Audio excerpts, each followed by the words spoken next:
Handloom saris అనగానే గుర్తుకొచ్చేవి Savitri handlooms. ఇప్పుడు జూబ్లీహిల్స్ లో గొప్ప ప్రారంభం. నమస్తే, నేను Keshav. Welcome to Suman TV. ఆంధ్రప్రదేశ్ని వాన గండం వణికిస్తోంది. ముఖ్యంగా ప్రధాన నగరం విజయవాడ జల దిగ్బంధంలో చిక్కుకుపోయింది. కిలోమీటర్ల మేర రహదారులు పూర్తిగా జలమయమైపోయినటువంటి పరిస్థితి. అలానే కాలనీలన్నీ కూడా నీట మునిగినటువంటి వాతావరణం ఉంది.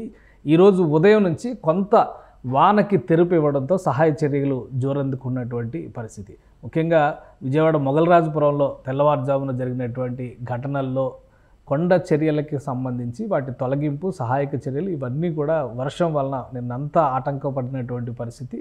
ఈరోజు సహాయ చర్యల్ని విస్తృతం చేస్తున్నారు అధికారులు. అదేవిధంగా విజయవాడ నగరానికి శివారుల్లో ఉన్నటువంటి పంట కాలువలు తెగిపోవడం ఇప్పుడు ఒక ప్రమాదంగా మారిపోయింది. విజయవాడ సెంట్రల్ నియోజకవర్గంలో ఉన్నటువంటి పంట కాలువ తెగిపోవడంతో రహదారులు మొత్తం కూడా జలదిగ్బంధం.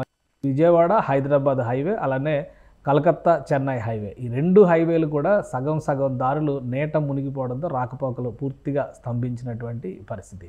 మరోవైపు సహాయక చర్యల్లో భాగంగా కొంతవరకు వానకి తెరుపు ఇవ్వడంతో అధికారులు, మంత్రులు, యంత్రాంగం, అలానే ప్రజాప్రతినిధులు కూడా ప్రజల్ని పరాకరించేటువంటి ప్రయత్నాల్లో ఉన్నారు. మంగళగిరి నియోజకవర్గంలో కాజా టోల్గేట్ పరిసర ప్రాంతాల్లో పూర్తిగా జలదిగ్బంధం అయినటువంటి పరిస్థితి. తెల్లవారుజామున కరెంటు స్తంభాలు నేలకు వరగడంతో విద్యుత్ సరఫరాకు కూడా తీవ్ర అంతరాయం ఏర్పడింది. ఈ నేపథ్యంలో మంగళగిరి ఎమ్మెల్యే, మంత్రి నారా లోకేష్ ఆయా ప్రాంతాల్లో పర్యటన చేస్తున్నారు. అలానే జల దిగ్బంధంలో చిక్కుకున్నటువంటి కాలనీల వాసులకి తక్షణం సహాయక చర్యలు అందించేందుకు అధికారుల్ని ఆదేశించారు. మరోవైపు ప్రకాశం బ్యారేజీకి పెద్ద ఎత్తున వరద నీరు వస్తున్నటువంటి పరిస్థితి అలానే కొనసాగుతుంది. ఈ నేపథ్యంలో ఇరిగేషన్ శాఖ లోతట్టు ప్రాంతాలని అప్రమత్తం చేసింది. ప్రకాశం బ్యారేజీ పరిసర ప్రాంతాల్లో ఉన్నటువంటి కాలనీలన్నిటిపైన కూడా ప్రత్యేక పర్యవేక్షణని ఏర్పాటు చేశారు. సహాయక చర్యల్లో భాగంగా ప్రజల్ని సురక్షిత ప్రాంతాలకు తరలించేటువంటి పనులను కూడా ముమ్మరం చేశారు.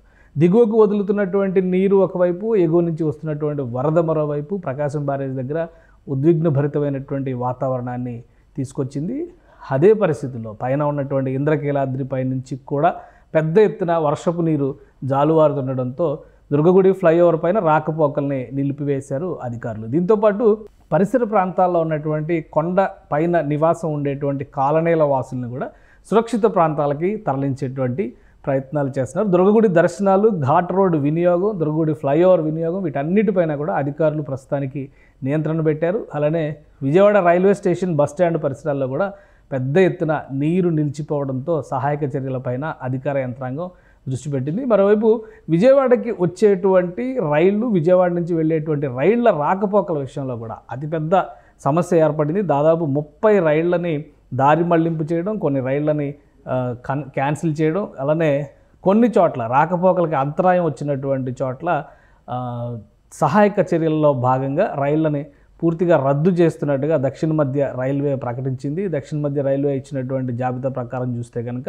2 రైళ్లను పూర్తిగా రద్దు చేశారు. సికింద్రాబాద్ గుంటూరు రైలు, అలానే విశాఖపట్నం సికింద్రాబాద్ ట్రైన్ కూడా రద్దు చేశారు. అలానే పాక్షిక రద్దు కింద తిరుపతి కరీంనగర్ రైల్ని, విశాఖ న్యూఢిల్లీ రైల్ని, ఈ 2 రైళ్ళని కూడా పాక్షికంగా రద్దు చేశారు. ఇక డైవర్షన్స్కి సంబంధించి దాదాపు 17 రైళ్ల పైన దక్షిణ మధ్య రైల్వే నిర్ణయం తీసుకుంది. ఈ రైళ్ళన్నిటినీ కూడా ముఖ్యంగా ఖమ్మం జిల్లా పరిసర ప్రాంతాల్లో రైల్వే ట్రాక్ డ్యామేజ్ అయినటువంటి నేపథ్యంలో అటువైపు వెళ్ళేటువంటి రైళ్ళన్నింటినీ కూడా దారి మళ్లింపు చర్యలు చేపట్టారు. ఈ జాబితాలో చాలా రైళ్లు కనిపిస్తున్నాయి. నిజాముద్దీన్ చెన్నై, అలానే కోబ్రా కుచురువేలి ఎక్స్ప్రెస్, న్యూఢిల్లీ చెన్నై, బిలాస్పూర్ చెన్నై, న్యూఢిల్లీ తిరువనంతపురం త్రివేంద్రం, అలానే న్యూఢిల్లీ చెన్నై, అహ్మదాబాద్ చెన్నై, న్యూఢిల్లీ విశాఖపట్నం, శ్రీ మాతా వైష్ణోదేవి కాత్రా టు చెన్నై, అలానే తిరుపతి ఆదిలాబాదు తిరుపతి, ఈ 2 ట్రైన్లు కూడా రద్దయినాయి. ఆదిలాబాద్ నుంచి వెళ్ళేటువంటి ట్రైన్లు.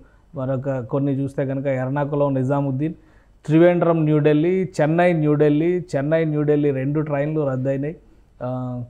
కొచురువేలి ఇండోర్, అలానే బెంగళూరు ధరాపూర్, ఈ మొత్తం కూడా ట్రైన్లన్నిటిని కూడా డైవర్షన్ చేశారు. కాబట్టి రైళ్ల రాకపోకల్లో జాప్యం ఉండే అవకాశం ఉందని దక్షిణ మధ్య రైల్వే శాఖ ప్రకటించింది. విజయవాడ నగరానికి సంబంధించి సహాయక చర్యల విషయంలో అధికారులు పెద్ద ఎత్తున ప్రయత్నాలను ప్రారంభించారు. ముఖ్యంగా విజయవాడ పరిసర ప్రాంతాల్లో ఉన్నటువంటి శివారు ప్రాంతాల్లో ఉన్నటువంటి కాలనీలు, విజయవాడ నగరంలోకి ఎంటర్ అయ్యేటువంటి ప్రదేశాల్లో పెద్ద ఎత్తున నీరు నిలిచిపోయింది. ముఖ్యంగా కంచికచర్ల, నందిగామ ప్రాంతాల్లో ఉన్నటువంటి చెరువుల కట్టలు తెగడం, కృష్ణానది పాయల నుంచి వచ్చేటువంటి వరద ఉధృతి పెరగడం, సరిహద్దుల్లో ఉన్నటువంటి తెలంగాణ సరిహద్దులోని ఖమ్మం పరిసర ప్రాంతాల నుంచి కూడా పెద్ద ఎత్తున నీటి వనరులు కృష్ణానదిలో కలిసేందుకు ఉరకలు వేస్తుండడంతో ఆ సమీప ప్రాంతాలన్నింటిలో కూడా కట్టుదిట్టమైనటువంటి చర్యలు తీసుకోవాల్సిందిగా అధికార యంత్రాంగాన్ని ప్రభుత్వం ఆదేశించింది. విజయవాడలో 24 అవర్స్ కాల్ సెంటర్ని ఏర్పాటు చేశారు. సహాయక చర్యల్ని ముమ్మరం చేసేందుకు కావాల్సినటువంటి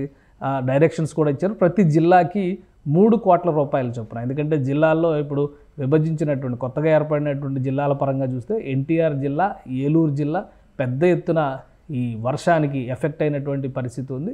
అన్ని జిల్లాలకి కూడా వర్ష తాకిడి రెడ్ అలర్ట్ జోన్లో ఉన్నటువంటి జిల్లాలకు సంబంధించి సహాయక చర్యల్లో భాగంగా 3 కోట్ల రూపాయలని ప్రభుత్వం తక్షణం విడుదల చేస్తోంది. ఇదే క్రమంలో ముఖ్యమంత్రి ఇచ్చినటువంటి ఆదేశాల ప్రకారం సురక్షిత ప్రాంతాలకి ఆస్తి నష్టం జరిగినప్పటికీ కూడా ప్రాణ నష్టం ఎట్టి పరిస్థితిలో జరగకూడదనేటువంటి డైరెక్షన్స్ ఇచ్చారు. అలానే డిప్యూటీ సీఎం పవన్ కళ్యాణ్ కూడా అధికార యంత్రాంగంతో మాట్లాడారు. కొండ చర్యలు విరిగిపడినటువంటి విజయవాడ పరిసర ప్రాంతాల్లో సహాయక చర్యలు ముమ్మరం చేయాలని ఆదేశించారు. సుమన్ టీవీలో మీ పర్సనల్ అండ్ బిజినెస్ ప్రమోషన్స్ కోసం కింది నెంబర్కి కాంటాక్ట్ చేయండి.